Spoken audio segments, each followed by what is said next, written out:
नमस्कार मित्रांनो, मी महेश जाधव, अकोला, महाराष्ट्र येथून. आज आपण एका शेतकरी बांधवाच्या बांधावर आलेलो आहोत. ते म्हणजे रिझल्ट बघण्यासाठी. कुठलीही गोष्ट ज्यावेळेला आपण वापर करतो तर त्या गोष्टीचे रिझल्ट हे फार महत्त्वाचे असतात. त्याच वेळेस त्या गोष्टीवर विश्वास ठेवला जाते. तर आपण कुठलीही गोष्ट करताना रिझल्ट हे दाखवतो आणि शेतकऱ्यांचा विश्वास आपण कायम आपल्यासोबत घेतो. आपल्यासोबत असे हजारो शेतकऱ्यांचे रिझल्ट आणि त्यांचा विश्वास हे घेऊनच आपण फील्डवर जात असतो. तर आपण शेतकरी बांधवाचा परिचय घेणार आहोत. सर, तुमचं नाव? माझं नाव राजू शामराव राबडे आहे.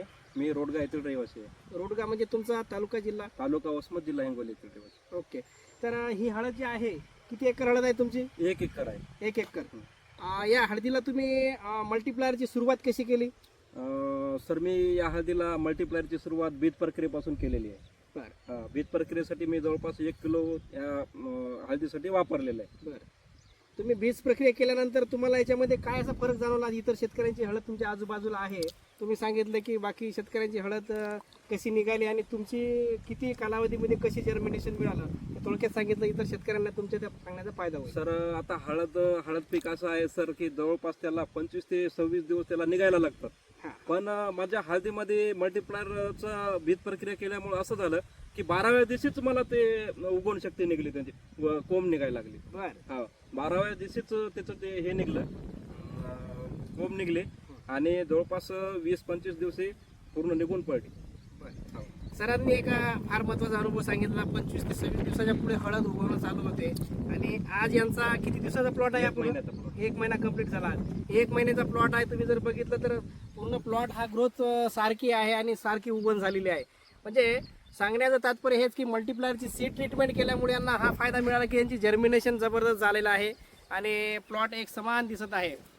सोबतच याच्या व्यतिरिक्त तुम्हाला काय फरक जाणवला असा?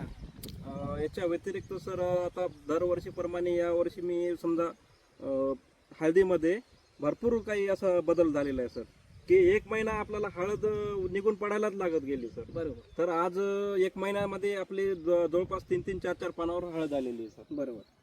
तर बघू शकता मित्रांनो, हे फक्त 1 महिन्याचं पीक आहे. कोणी म्हणणार नाही की 1 महिन्यात एवढी मोठी ग्रोथ होऊ शकते. पानाची साईज बघा, 3 ते 4 पानावर हे पीक आलेलं आहे आणि ग्रोथ एक सारखी आहे. विशेषतः या प्लॉटची हीच आहे की खालीवर किंवा मागं पुढे हळद निघाली नाही आणि 12व्या दिवसापासून यांचे कोंब निघणं चालू झाले. जर्मिनेशन 100% यांचं झालेलं आहे. ग्रीनरी प्लॉटला बघू शकता, स्टंप मजबूत झालेला आहे. तुम्ही बघू शकता स्टंपची साईजसुद्धा जाडी चांगली आहे. आणि मित्रांनो, म्हणतो आपण की बाळ जेवढं सुदृढ असते तेवढं त्याची इम्युनिटी पॉवर चांगली असते आणि त्याच्यावर येणाऱ्या बिमाऱ्या जे असतात हे कमी प्रमाणात येतात किंवा येत नाहीत.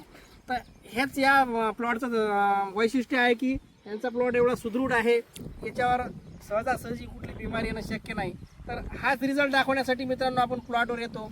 इतर जे शेतकरी आपल्या फेसबुक चॅनलला असतील यांनी, नवीन असणाऱ्यांनी फॉलो करायचं आणि बाकी इतर माहिती लागली तर जो स्क्रीनवर नंबर दिसत आहे या नंबरला कॉन्टॅक्ट करायचा. धन्यवाद.